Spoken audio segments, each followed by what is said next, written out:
Chapter 10, Homeroom. Thursday, cotton candy pink. I hate pink, but the scarf looks good on Sabine. Her skin is the lightest brown, silky smooth. I told her sorry, and she smiled, saying, "No worries." I waved to Ben. Sabine and Ben both make homeroom nice. 2 weeks, and I feel like the three of us were always meant to be friends. Gather round, class. Miss Garcia tapes raised paper people to the whiteboard. You've all done great work drawing, painting, building your homes, and writing essays. You'll find your papers and my comments in your homework folder. Over the weekend, I want you all to think about essay revisions, being more specific, developing your ideas. Now, she says, there is one person who through their artwork expressed home best. Deja? I'm proud. It's my little brother, not me. My little brother, Ray. Cut out paper dolls, people, family. I expect someone to say something not nice, but no one does. Stacia asks, "Who did the mouse?" Lita, my baby sister. She's 2. Cute. I don't know if she means Leda or the circle mouse. I get it, says Sabine. Family makes home. They're all holding hands. Sabine clutches my hand. It feels good. Usually I'm the one clutching Ray's or Lita's hand. Family is another word for relationships, I say. I've had time to think. Though she's looking at Miss Garcia, Sabine squeezes my hand. Me and Sabine have a relationship. She likes me no matter what. Ben does too. Neither cares where I live. I clutch Ben's hand in friendship, like Sabine clutching mine. Ben doesn't act surprised. Then Miss Garcia reaches out, taking George's hand on the right. Charles is on the left. Everybody grabs a hand, some cleaner than others, some with painted or plain nails, some brown, some white, some colors in between. Miss Garcia nods at me. We make a home too, Miss Garcia's homeroom. Sappy, sappy, sappy, Sabine laughs. Better than sour, I say. Do you remember that from the beginning where Deja said sappy, sappy, sappy, and Sabine said better than sour? Kind of coming back. We're room 5 at Brooklyn Collective, adds Ben. A social unit, says Michael. Kids give him strange looks. My mom's a sociology professor, he says, his face turning strawberry red. He's cute. Pops into my head. Sabine nudges me. What? Sabine just smiles. I stick out my tongue. Miss Garcia writes home above Ray's dolls. Beneath them, she writes social units. Hanging out red, green, blue, and black markers, Miss Garcia asks, "How many social units do you belong to?" There's my church, synagogue, Girl Scouts, Boy Scouts. Kids start writing on the board. Football teams, gymnastics teams, dance class. A big list of stuff they do and people they do it with. I don't have anything like that. Just my family home, my school home. Avalon is not a social unit. I don't want it to be. Deja, look up social unit. Miss Garcia hands me the dictionary from her desk. I feel shy. I'm good at reading, but maybe not good enough for this school. Social unit. A unit such as an individual, a family, or a group of a society. Meaning? Miss Garcia, everyone is looking at me. I exhale. Feeling Miss Garcia trying to mind meld. Think critically, I hear inside my head. Think critically. I gulp. Everybody's part of something larger. Right, says Ben, high-fiving me. We're a social unit. Deja, Sabine, and me. Friends. Good friends, I think, but don't say. Miss Garcia hands me a marker. Diagram your ideas, Deja. I draw a circle around my doll family. I draw another circle that overlaps my family. And I write Ben, Sabine, me.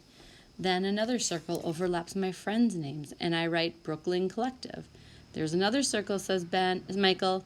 Brooklyn. We live in Brooklyn. We're New Yorkers, too, says Manny. Manny loves the New York Knicks. All he likes to wear is blue and orange. We live in New York State, adds George. Draw another circle. I step back and stare at the circles. Miss Garcia is beaming like I have cracked some secret code. Think critically, class. We're all different but connected, says Angel. She stands beside me, shoulder to shoulder. What connects us? Some of us blink. Some of us look at our feet. Miss Garcia speaks slowly, her voice rising like a question. New York is one of our... Oh, I know, 50 states, says Sabine. America, says Ben. Is that why in music we've been singing My Country 'Tis of Thee? Miss Garcia laughs. Teachers like to coordinate. The circles keep expanding, adds Michael, picking up another marker, writing and drawing. Americans become North Americans, Western hemispheroids. That's not a word. We're humans, says Angel. Earthlings, says Charles. Maybe it doesn't stop there, asks Michael. What if there are other universes? Everyone laughs, but I don't. For some reason, I'm remembering Pop mad. Would this schoolwork make him mad too? Ben studies my face like he already knows I'm uncomfortable, upset. I walk away from him toward the window. It really is nice to have a classroom where you can see the sky above, the river below, see helicopters and boats. I imagine the huge gap the vanished towers must have left, like teeth pulled, missing from the skyline, like Godzilla had planted his foot. My palms flatten against glass. History is alive, Miss Garcia says. Miss Garcia, where did the towers people go? Except for a few gasps, everyone quiets. I turn. Folks are either staring at their feet or snickering. They think I'm acting out, but I'm not. I want to know stuff, understand. Dead, Michael blurts. They're dead. Like my cousin, adds Angel. I didn't know him. Miss Garcia stands beside Angel. It's very sad, but it's not all sad. There's a beautiful new tower there. She nods at the windows. Another mystery. Kids look at Miss Garcia. Some look at me. The ones looking at me know the answer, know something I don't know. At my old school, I'm not sure folks would know about the missing towers. We didn't have classroom windows overlooking Manhattan. Our play yard had metal fencing and weeds, an abandoned building next door. I'm not dumb, but sometimes this school makes me feel I am. Ben looks at me, his fingers poking his glasses higher on his nose. Sabine's head is down, only pink silk shows. I blurt, Miss Garcia, is history alive? If history is alive, how come everybody in the tower is dead? Not everybody, says Ben. He shrugs like he's saying sorry. That's right, only some, echoes George. Miss Garcia steps behind me. I see us both reflected in the glass.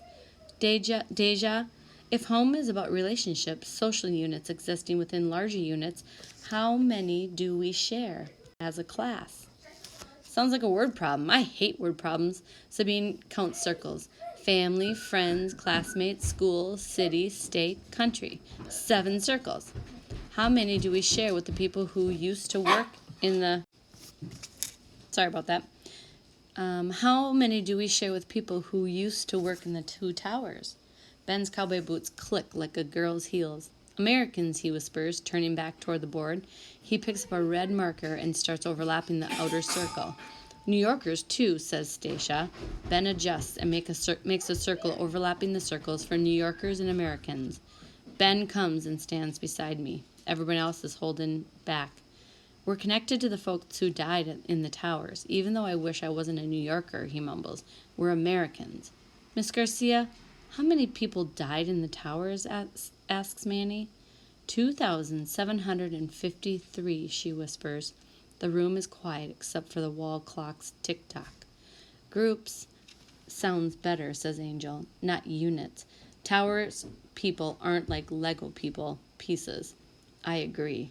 Angel, and like us, everyone has special and unique homes. Everyone belongs to social groups, has special relationships. Office mates, says Michael. Friends, colleagues at work. My dad has friends at work. Schoolmates, too, argues Manny. Me and Angel are going to be best friends forever. Maybe a husband, pipes Lynn, who twists her red hair when she's nervous. A wife? Kids? They all have parents, grandparents, else they wouldn't be human. Another circle. I'm an only child, says Ravi. Wish I wasn't. Maybe some have. Had, I say. Had, echoes Ben.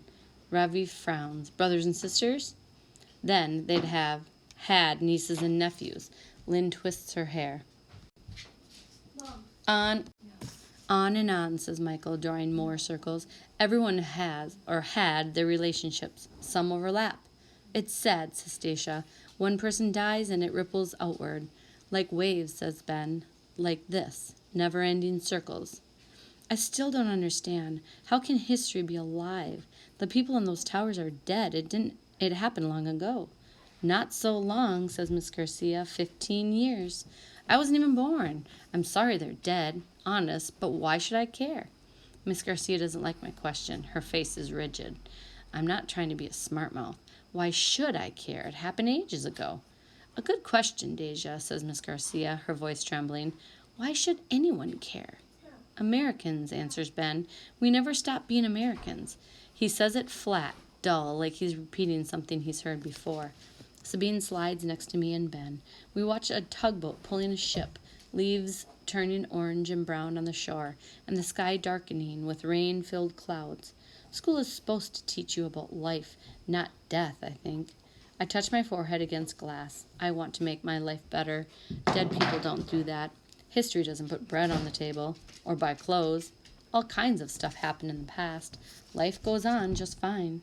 No, not so fine. Knowing about the past isn't going to make things better, at least not for me. The bell rings. History, says Miss Garcia. Mr. Schmitz's project will further your understanding. I groan. I stop myself from rolling my eyes. School could be worse. It's better than home.